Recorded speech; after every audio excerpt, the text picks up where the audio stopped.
May tumawag sa isang radio program, isang lalaki at siya ay mananawagan sa radyo. So sabi nung host, ano po ang mapaglilingkod ko sa inyo? Sumagot yung tumawag, pwede hubang manawagan?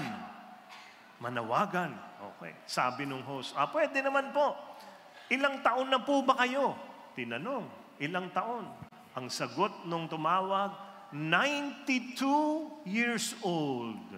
92. Alam mo, sabi nung host, wow, ang tanda nyo na po pala. O sige, manawagan po kayo. Ay ganyan. Ito ang sabi nung nananawagan. Itay, 92 ha? Itay, umuwi na po kayo. Hindi na po galit si Lolo sa inyo.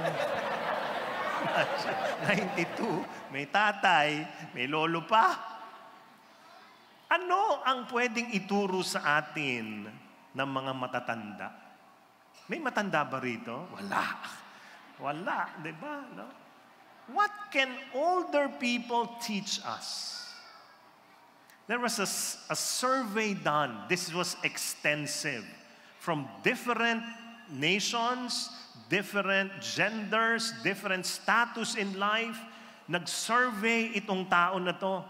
And he was able to interview 235 people above the age of 59. Tapos ang tinanong sa kanilang lahat, what are your regrets in life? Regrets. Ano ba ang regrets sa Tagalog? Pagsisisi. Anong pinagsisisihan mo? Dahil matanda ka na, anong mga pinagsisisihan mo? Alam nyo, itong 235 people na to na age 59 up, meron silang common answer. And their common answer was this: I did not take enough risks. It was said in different ways. Pero yan yung gustong sabihin nung 235 na to na pare-pareho halos. Yung iba sabi, I played it too safe. Yung iba, I did not try enough. Yung iba, I was crippled by fear. So in other words, they did not even try to get what they want. They did not even try to pursue their dreams. Why? Bakit kaya ganun? Hindi natin makuha yung nais natin. And this is what they found out. Because of fear. Fear. Takot. I believe life is really a battle between our dreams and our fears.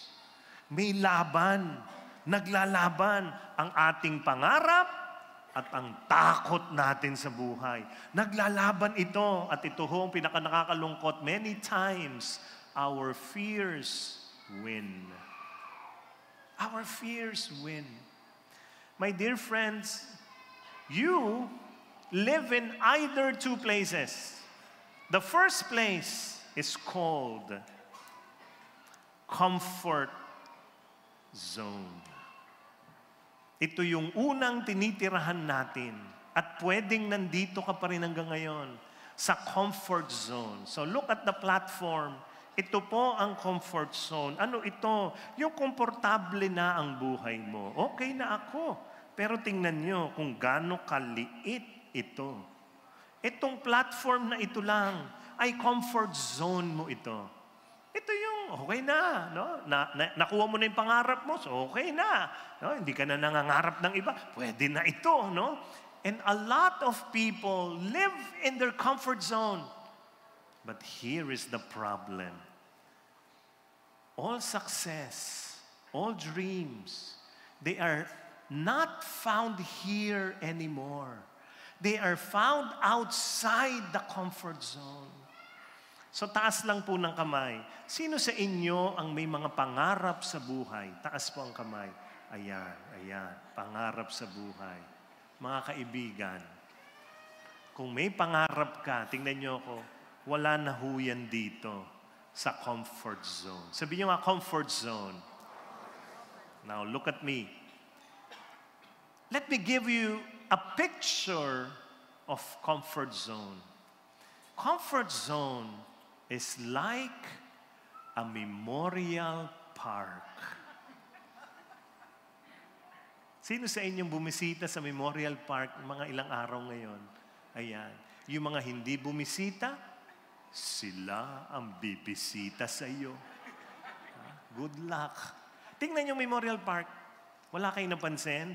It is so peaceful, so quiet, so tranquil, so dead. This is so dead. Memorial parks are all about remembering the past, never dreaming about the future. Ito po ang comfort zone. May mga kilala kayo na may mga pangarap sa buhay hindi natupad. Bakit? Namatay na. May mga kilala kayo, may mga pangarap sa buhay hindi nila ginawa. Bakit? Takot. Nasaan na sila? Tapos na ang buhay. Sayang. So look at me, my dear friend. I have a message for you. God does not want you to have regrets in your life. Ayaw ni Lord yan. Yung huling hininga mo, ang sasabi mo, sayang. Sayang. God does not want you to die with your dreams still unfulfilled. In fact, God gave you those dreams so that you can make them happen. Tapikin mo ng malakas konti yung katabi mo, sabi mo, make them happen. Go, make them happen.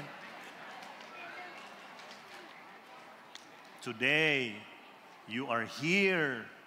Today, right now, you are watching because God wants you to relocate from your comfort zone to another zone where He can bless you even more. He wants you to go from your comfort zone to your courage zone. Sabi niyo nga, courage zone. Ito po ang courage zone. Ay, hindi lang itong stage. Hindi lang itong grand ballroom ng Bellevue ang courage zone. It is bigger than this. Tingnan nyo, ang comfort zone ay ito lang. Ang courage zone ay million times bigger. If comfort zone is like a memorial park, for me, courage zone is like a magic factory. Factory ng magic. Magugulat ka, ang daming nangyayari, ang daming pagpapala, ang daming blessings. If your comfort zone, here, your dreams will vanish. But in your courage zone, your dreams come true. In your comfort zone, you wake up to die. In your courage zone, you wake up to serve, to love, and to build the kingdom of God here on earth. It's million times bigger than your comfort zone.